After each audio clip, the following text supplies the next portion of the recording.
नमस्कार, मैं जितेंद्र चतुर्वेदी। नीतीश कुमार सरकार ने जातीय जो गणना हुई बिहार में उसके आंकड़े जारी कर दिए हैं और दरअसल इन आंकड़ों ने नरेंद्र मोदी और भाजपा की राह बड़ी सहज कर दी है 2024 के भी लिहाज से और 2025 के भी लिहाज से। हालांकि जब ये बात आपसे होगी तब आप एक बार ठिठकेंगे और आपके मन में सवाल उठेगा कि ये तो जातीय जहर बोने की एक कवायद चल रही है और उस कवायद में आप कह रहे हैं कि इसने नरेंद्र मोदी और भाजपा का काम आसान कर दिया। दरअसल ये क्यों कह रहा हूं उस पर मैं आऊंगा, लेकिन पहले जो आंकड़े हैं उसको आप सुनिए और फिर यह भी आप ध्यान रखिएगा कि जब 90 में मंडल आया था तो उस मंडल के बाद कई जातीय दल उभरे थे जिन्होंने जातीय विमर्श के आधार पर सामाजिक न्याय की बात की थी। तो क्या वो सामाजिक न्याय हुआ है? और जो जातीय विमर्श पर पार्टियां बनी, फिर वो चाहे राजद हो, जदयू हो, समाजवादी पार्टी हो, तो क्या इन्होंने सामाजिक न्याय किया है? इन दो सवालों पर हम आएंगे। उससे पहले यह जान लेना जरूरी है कि आंकड़े क्या कह रहे हैं और उन आंकड़ों के आईने में किस तरीके से समाजवादियों की पोल खुल गई है जो खुद को समाजवाद और सामाजिक न्याय का अलंबरदार कहते हैं और बताते हैं कि साहब संविधान में वादा किया गया, संविधान में वादा किया गया तब 30 साल तक जातीय विमर्श पर खड़ी राजनीतिक दलों ने धोखा दिया अपने उस वर्ग को जिस वर्ग का वो खुद को अगुआ कहते रहे और दरअसल वो अगुआ तो वर्ग का बताते थे लेकिन हो गए जाति का। लेकिन उस सब विमर्श पर मैं आऊंगा, उससे पहले जो आंकड़े हैं उसको आप देखिए।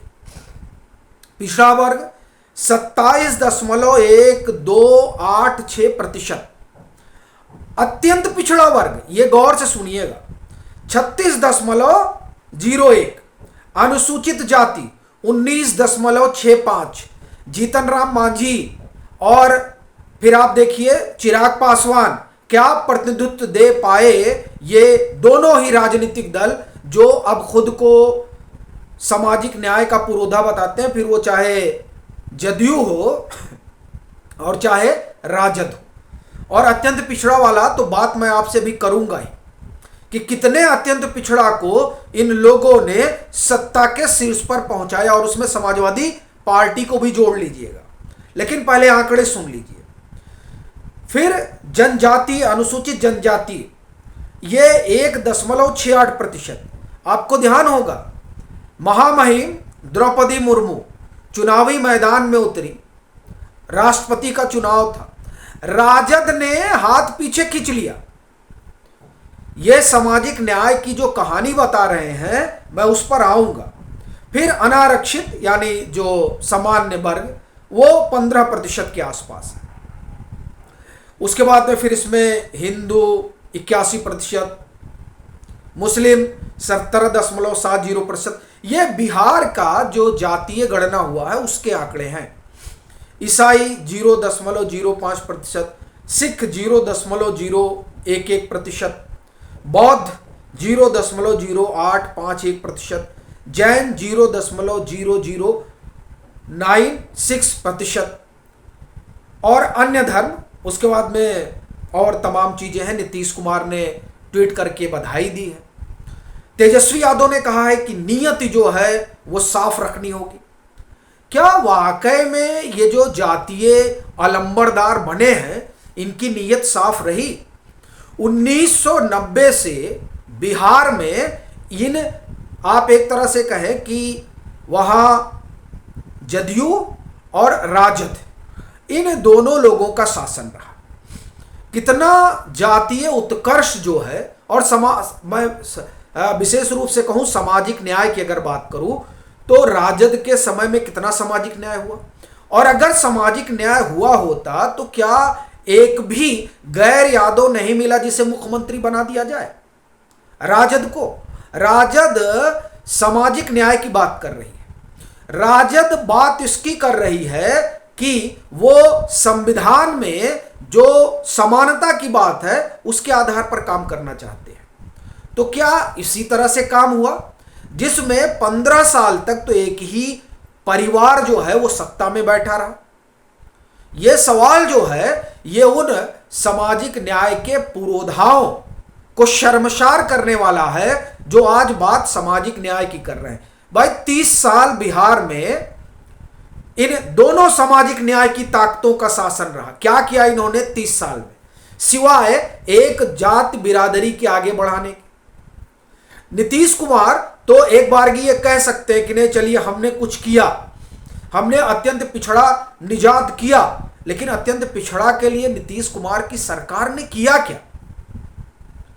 और ये तो इस विरोध में खड़े हुए थे कि राजद ने जो है एक जात विशेष का ही उत्थान किया, तो अब उसी जात विशेष के साथ खड़े होकर किस सामाजिक न्याय की दुहाई दे रहे हैं नीतीश कुमार?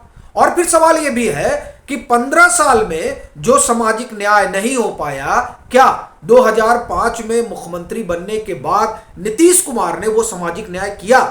और अगर वो सामाजिक न्याय किया तो सामाजिक अन्याय करने वालों के साथ उन्होंने हाथ क्यों मिला लिया? ये सवाल जो है ये अब गंभीर होंगे और उठेंगे, और ये जो सवाल उठेंगे उसी से ये बात निकलेगी कि आखिर जिस क्वेरी और कुर्मी समीकरण को लेकर और ये कहते हुए कि हमें उचित प्रतिनिधित्व नहीं मिल रहा है, राजद का दामन छोड़ नई पार्टी बनी समता और उसके बाद में फिर बना जनता दल यूनाइटेड। तो ये जो पार्टी आकार में आई, ये पार्टी तो इसीलिए आकार में आई थी क्योंकि राजद में लालू प्रसाद यादव की अगुवाई में सामाजिक न्याय नहीं हो पाया था। तो जो ये कहते रहे कि साहब सामाजिक न्याय नहीं हो पाया, उनके साथ बैठकर क्या सामाजिक न्याय हो पाएगा? ये बहुत बड़ी बात है। और तेजस्वी यादव बधाई दे रहे हैं, नीतीश कुमार बधाई दे रहे हैं। सवाल यह है जिसकी जितनी संख्या भारी उसकी उतनी हिस्सेदारी। तो क्या नीतीश कुमार कुर्सी छोड़ देंगे उनके लिए जिनकी संख्या भारी है? क्या तेजस्वी यादव अब उन अत्यंत पिछड़ों के लिए राह खोलेंगे जो संख्या में ज्यादा है? यह सवाल बहुत बड़ा है और इसीलिए यह कह रहा हूं कि ये जो जातीय गणना के आंकड़े आए हैं, इन आंकड़ों ने भाजपा और नरेंद्र मोदी की राह बहुत आसान कर दी है। क्यों भाई? देखिए नरेंद्र मोदी क्या है, नरेंद्र मोदी अत्यंत पिछड़े से आते हैं, उनको भाजपा ने प्रतिनिधित्व दिया। कह दे जदयू ने दिया या राजद ने दिया, बता दे कोई किसी ने प्रतिनिधित्व दिया। फिर आप देखिए मुख्यमंत्री देखिए भाजपा में, अभी आप देखिए मध्य प्रदेश में शिवराज सिंह चौहान, वो भी अत्यंत पिछड़े समाज से ही आते हैं। तमाम मंत्री देख लीजिए। और सबसे बड़ी चीज यह है कि वो हायरार्की देखिए जो बिहार में गढ़ी गई।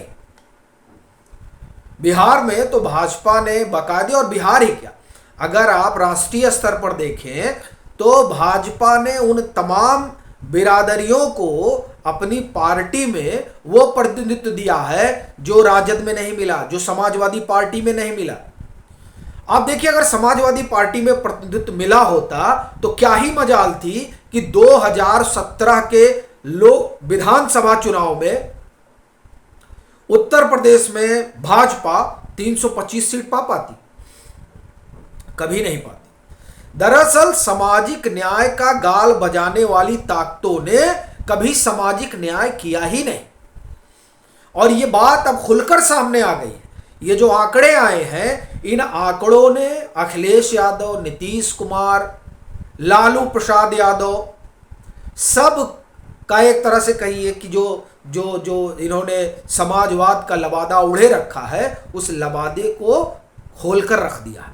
और राहुल गांधी जो इस समय नए नए बने हैं कि जिसकी जितनी संख्या भारी, कर्नाटक में जातीय गणना 2017 में हुई थी और तब वहां जो है भाजपा की सरकार नहीं थी। काहे नहीं? कर्नाटक की सरकार, कांग्रेस की सरकार थी। क्यों नहीं अभी तक उन्होंने उसे जारी किया? और इनकी सरकार ने, ये बार बार कहते हैं कि हमारी जब सरकार थी, यूपीए की सरकार थी, तो उसने जातीय जनगणना की थी। तो इनकी सरकार ने जारी क्यों नहीं किया? क्यों दबाकर बैठे रहे?